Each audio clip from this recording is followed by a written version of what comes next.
Hello guys, welcome to a new video.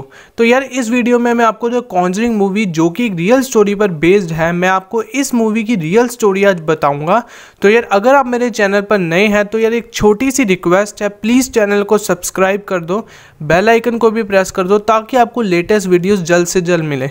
अब हम video को स्टार्ट करते हैं।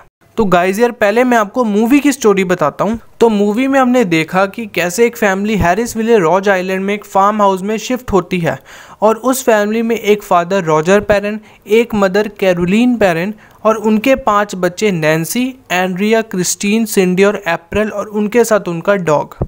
हम मूवी के स्टार्टिंग में देखते हैं कि जब वो घर में शिफ्ट हो रहे होते हैं तो उनका डॉग घर में आने से रिफ्यूज़ कर देता है, जिसके कारण उस फैमिली को उनके डॉग को बाहर ही छोड़ना पड़ता है। फिर उस फैमिली को घर में काफ़ी पैरानॉर्मल एक्टिविटीज़ महसूस और दिखने लगती हैं, जैसे घर के अलग अलग कोनों से आवाज़ें आना, किसी के घर में चलने की आवाज़ और इसके अलावा घर के सामान का अचानक से गायब होना। तो इसीलिए कैरोलीन पेरेन ने एड और लॉरेन वॉरेन की हेल्प ली, क्योंकि वो उस समय के बहुत ही एक्सपीरियंस और जाने माने पैरानॉर्मल इन्वेस्टिगेटर्स थे। पैरानॉर्मल इन्वेस्टिगेटर्स वो लोग होते हैं जो भूतों से रिलेटेड केसेस को सॉल्व करते हैं। कि वो उनके घर पे आए क्योंकि उन्हें अपने घर में काफ़ी नेगेटिव एनर्जी या स्पिरिट की मौजूदगी महसूस होती है। फिर हम लोग मूवी में देखते हैं कि जब वॉरेन्स उनके घर में आते हैं तो लॉरेन वॉरेन जो कि क्लेयरवॉयंट थी, यानी कि उन्हें बाकी और अपने आसपास अगर कोई नेगेटिव एनर्जी होती है तो वो उन्हें दिखाई देती है। तो इसीलिए लॉरेन वॉरेन जब उनके घर में एंटर होते हैं तो उन्हें पता चल जाता है कि इस घर में कोई गलत स्पिरिट मौजूद है। इसके बाद हम मूवी में देखते हैं कि वो स्पिरिट जिसका नाम बेशीबा शेयरमैन है, वो कैरोलीन पेरेन को पोजेस कर लेती है और फिर वो बाकी मौजूद घर वालों पर भी हमला करती है। जब वो स्पिरिट कैरोलीन पेरेन को पोजेस कर लेती है तो वॉरेन्स एग्जॉर्सिज्म करने की तैयारी करते हैं। हम एग्जॉर्सिज्म के टाइम देखते हैं कि कैसे बेसमेंट की काफ़ी चीज़ें हवा में उड़ रही होती हैं और जिस चेयर पर कैरोलीन पेरेन रस्सी से बंधी होती है वो चेयर भी हवा में उड़ जाती है। फिर हम मूवी के लास्ट सीन्स में देखते हैं कि लॉरेन वॉरेन कैरोलीन पेरेन का सर पकड़ लेती है और एड वॉरेन उस खतरनाक स्पिरिट को नर्क में वापस जाने का आदेश देते हैं। इसके बाद पेरेन फैमिली उस स्पिरिट से मुक्त हो जाती है और वहीं मूवी की एंडिंग होती है। लेकिन अगर मैं बात करूँ इस मूवी की रियल स्टोरी, यानी कि पेरेन फैमिली के साथ असलियत में क्या हुआ था, तो वो स्टोरी इस स्टोरी से बहुत ही ज़्यादा डरावनी और शॉकिंग है। तो अब हम बात करते हैं इस मूवी की रियल स्टोरी के बारे में। तो ये बात है 1971 की, जब पेरेन फैमिली यानी रॉजर पेरेन, कैरोलीन पेरेन और उनके 5 बच्चे हैरिसविले रॉज आइलैंड में बने एक फार्म हाउस में शिफ्ट हुए थे और उस फार्म हाउस की फ़ोटो आप अपनी स्क्रीन पर देख सकते हैं।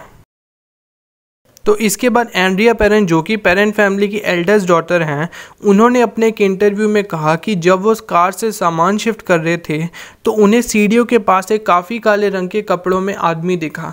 और जब ये बात उन्होंने अपनी मम्मी कैरोलीन को बताई और जब ये बात कैरोलीन ने अपने बाकी बच्चों से पूछी तो सभी बच्चों ने यही कहा कि उन्हें सीढ़ियों के पास एक काले रंग में खड़ा मुस्कुराता हुआ आदमी दिखा। लेकिन कैरोलीन के पूरे घर को छानने के बाद भी उन्हें वहाँ कोई नहीं दिखा। इसके बाद उन्हें काफ़ी घर में अजीब हरकतें सुनाई और महसूस होने लगी, जैसे घर के किसी साइड से दीवारों को खरोंचने की आवाज़, घर की चीज़ों का अचानक गायब होना, कैरोलीन पेरेन के किचन साफ़ करने के बाद किचन का अचानक गंदा होना। फिर इसीलिए उन्होंने एड और लॉरेन वॉरेन की हेल्प ली। वॉरेन्स उनके घर काफ़ी बार इन्वेस्टिगेट करने आए, लेकिन एक बार लॉरेन वॉरेन ने घर में मौजूद स्पिरिट से कांटेक्ट करने की कोशिश की और उसी दौरान कैरोलीन पेरेन पोजेस हो गई थी उस स्पिरिट बेशीबा शेयरमैन से। जैसे हमें मूवी में दिखाया गया कि ये सारा पोजेशन बेसमेंट में हुआ, लेकिन ऐसा कुछ नहीं था। कैरोलीन पेरेन अपने घर के मेन हॉल में पोजेस हुई थी और जब वो पोजेस हुई उस वक्त वो चेयर पर बैठी थी। जब वो पोजेस हुई थी तो उस वक्त वो एक चेयर पर बैठी थी और वो चेयर भी हवा में उड़ने लगी थी। कैरोलीन पेरेन कुछ चंद मिनटों के लिए ही पोजेस हुई थी, लेकिन वो बहुत ही ज़्यादा हाईली पोजेस हुई थी। एंड्रिया पेरेन जो कि उनकी बेटी है, उन्होंने कुछ साल पहले अपने एक इंटरव्यू में कहा कि उनकी मदर एक ऐसी लैंग्वेज बोल रही थी जो इस दुनिया की नहीं थी।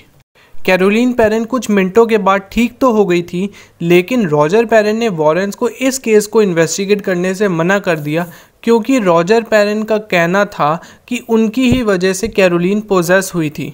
वॉरेन्स के जाने के बाद वो फैमिली उस फार्म हाउस में अगले 9 साल तक रही और फिर उस फैमिली ने 1980 में उस फार्म को छोड़ दिया। इसी के साथ पेरेंट फैमिली की ओरिजिनल कहानी ख़त्म होती है और लॉरेन वॉरेन की हेल्प से इस कहानी को एक मूवी यानी द कॉन्जरिंग में दिखाया गया है। लेकिन कुछ महीने पहले इस कॉन्जरिंग के हाउस को दोबारा रीओपन किया गया था और एक कपल ने इस हाउस को ख़रीद भी लिया है, जिसकी फ़ोटो आप अपनी स्क्रीन पर देख सकते हैं। और साथ ही मैंने इस टॉपिक पर भी एक वीडियो बनाई है कि इन दोनों कपल्स का कहना है कि अभी भी इस घर में वैसी ही हरकतें महसूस होती हैं, और इस वीडियो को आप ऊपर आई बटन पे क्लिक करके देख सकते हैं। तो गाइस यार ये वीडियो यहीं पर एंड होती है। अगर आपको वीडियो अच्छी लगे तो लाइक ज़रूर कर दो, साथ ही साथ एक छोटी सी रिक्वेस्ट है, चैनल को भी सब्सक्राइब कर दो। अगर आपने मुझे इंस्टाग्राम पे भी फॉलो नहीं करा वहाँ भी कर लो, लिंक और यूज़र ID दोनों डिस्क्रिप्शन बॉक्स में। बाकी मिलते हैं नेक्स्ट वीडियो में, तब तक के लिए बाय बाय।